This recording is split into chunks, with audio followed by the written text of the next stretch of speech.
Assalamu alaikum dear students. This video is there to make you revise the first unit concepts again. So if you people remember that in this unit you have studied that how to be a good scientist, and first of all when we are going to be a good scientist we have to know that what is science, what are its branches, what are its famous scientists. So here are some famous scientists that if you remember that in this unit we have learned about Isaac Newton, Louis Pasteur, Marie Curie, Jane Goodall, and Alfred Nobel. So, Isaac Newton, he studied the forces and the motion of objects and formulated the law of motion. It was explained to you before as well. And the second one is Louis Pasteur. Louis Pasteur is famous for the process of pasteurization as well. And in this chapter, we have studied that he developed vaccines to protect human beings and animals against a number of deadly diseases, including rabies. Rabies is actually a disease that is caused by the biting of a mad dog. So, Pasteur has designed vaccines against many diseases. What was the work of Marie Curie, the next scientist? Marie Curie has discovered and studied the nature of radium. Always remember that radium is a radioactive element and it is used in the treatment of cancer as well. Jane Goodall. The Jane Goodall was the most passionate scientist you can say that she was a British scientist. She studied wild chimpanzees in the natural habitat in Africa for more than 10 years. Means she lived with chimpanzees in their habitat for 10 years.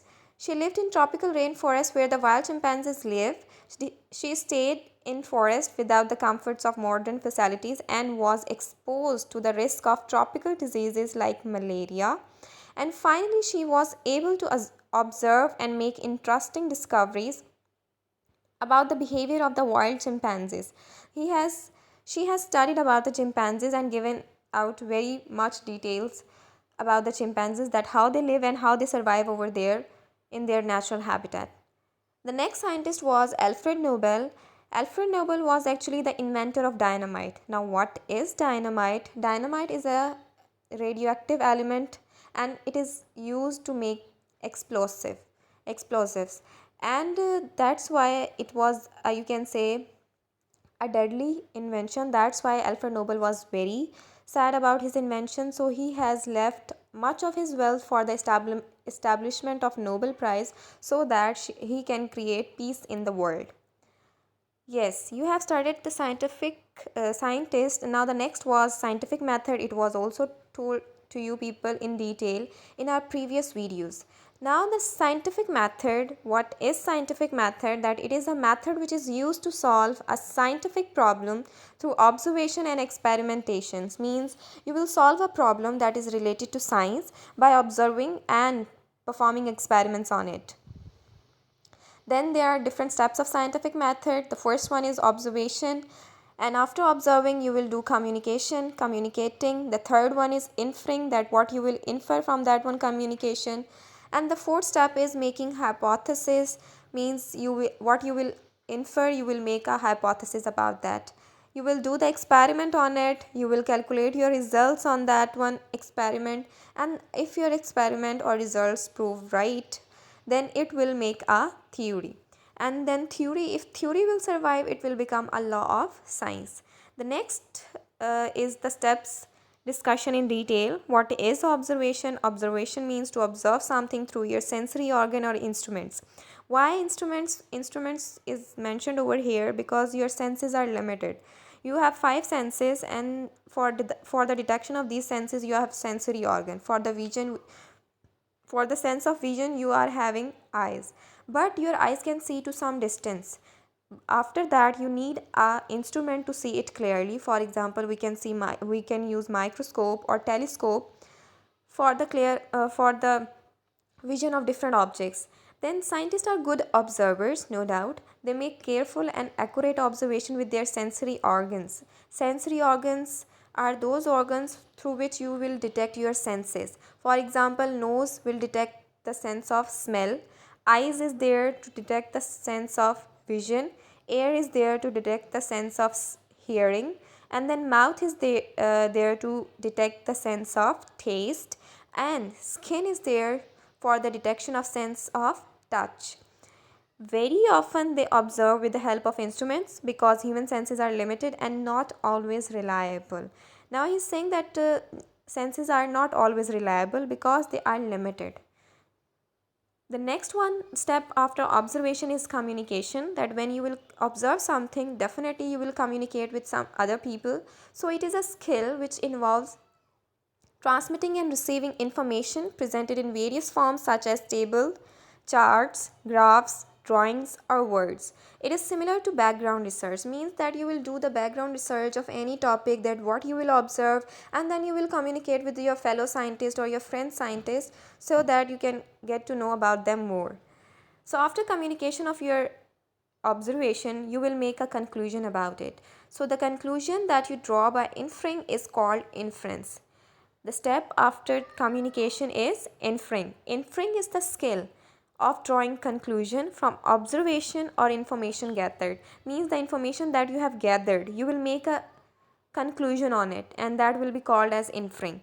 For example, if one observed that plants kept in dark cannot make food, he has observed that one thing. Now he will make a conclusion that the plant in dark will not make food, so it will be its inference. So the conclusion that you draw by inferring is called inference. Inferring is a skill of making a conclusion, and the conclusion, the statement, is known as inference.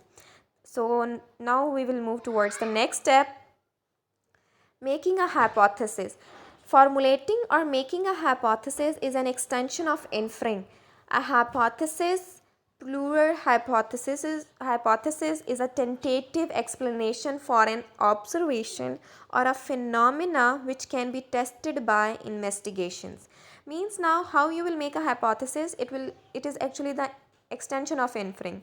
That inferring it, in inferring you will make a short statement, but when you are making a detailed and explanatory statement, it will be called as hypothesis. So hypothesis is a tentative explanation, means it will be a detailed explanation of anything that you are observing or the problem you are doing through scientific method.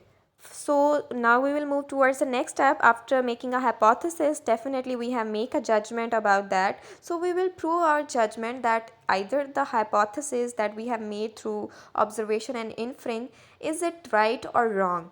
So for that purpose, we people will perform an experiment. Experiment is actually there to test the hypothesis. So it is a method which decide whether your hypothesis is right or wrong. If you get the same results as your hypothesis, then your experiment is successful, means you have done right things in your observation and inferring steps.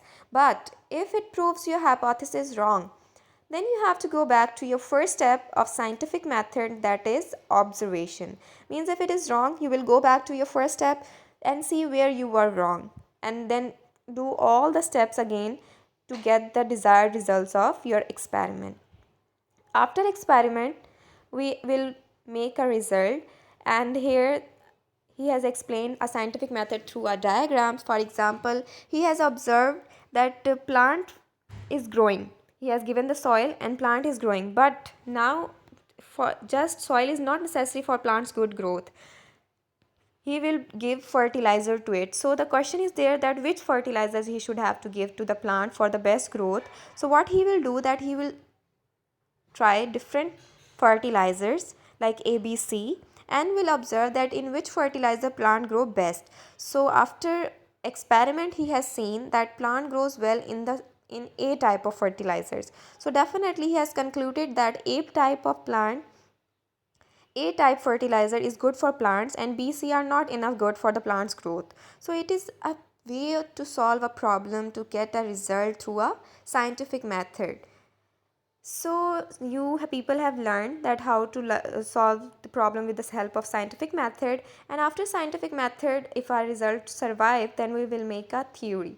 What is theory? That when a hypothesis is tested many times and not rejected, it becomes a theory. Means if your hypothesis is survive and no other scientist has proven it wrong, so it means you are successful, you have given the right thing, and it will become a theory. Then what is law of science? Law of science, if your theory, means after experiment, if your experiment survives, it will become a theory. But if your theory survives, it will become a law of science. So when a theory is tested again and again and survives, it becomes a law of science. After that, in this chapter we have learned some safety rules, because definitely when we are performing a scientific method, we will go to lab as well, so we should have to know about some safety rules as well in the laboratory. So there are some general safety rules: that do not enter in the laboratory without your teacher's permission, open all doors and windows unless otherwise instructed by your teacher, do not carry out any test or experiment without your teacher's permission, read the instructions first and understand them before starting your experiment, and if in doubt, always ask your teacher. These are the general steps, safety rules that you have to follow while you are in laboratory. So the next one is handle all the apparatus and chemicals carefully and correctly, because these apparatus are very expensive and dangerous as well. So always handle it with care. Always check the label on the container before using the substance it contains, because it is necessary for for your safety as well. To avoid contamination, do not pour any unused chemical back to its container. Means, if you are using some chemical and you have taken some chemical from a large container, you will not put it back. You will not put it back to the original container, because it will contaminate, means it will make the other things impure. So always take small amount, or only that one amount that that you want to use. Do not taste any chemical unless otherwise instructed by your teacher. Do not eat, drink, or play in the laboratory. Do not tamper with electrical means or other fittings in the laboratory. Work tidily, wash all used apparatus, and dispose of the waste correctly. Return the apparatus to the proper storage place after cleaning, and these all are the rules of a good scientist. Rules for good scientists: that do not remove any apparatus or chemicals from laboratory, wash your hands after all laboratory work. So the next are some safety rules when heating or mixing chemicals: that always wear goggles when mixing or heating chemicals, because the chemical can go into your eyes. That's why you have to wear the goggles. Put a flammable substance away from fire, because flammable substance easily catches fire and it will harm you and other peoples in the laboratory as well. And when you are heating chemicals in a test tube, point the mouth of test tube away from yourself or your friends, because that one chemical can be poisonous, and the vapors of that one chemical while heating will infect you and your friends. So always put the mouth away. When accidents occur, what you have to do: report all accident, injuries, breakage, and spill it to your teachers immediately. If a chemical get into your mouth, spit it out onto a basin and rinse your mouth with plenty of water. Okay. Then after that, similarly, if any chemicals come into contact with other body parts or clothing, wash it off thoroughly with plenty of water and report the incident to your teacher. Always report to your teacher whenever the accident occur. That's all from my side for this video, for this revision video of Unit 1. Hope you people have learned the Unit 1 in a very good way. That's all from my side. Thank you, take care, and Allah Hafiz.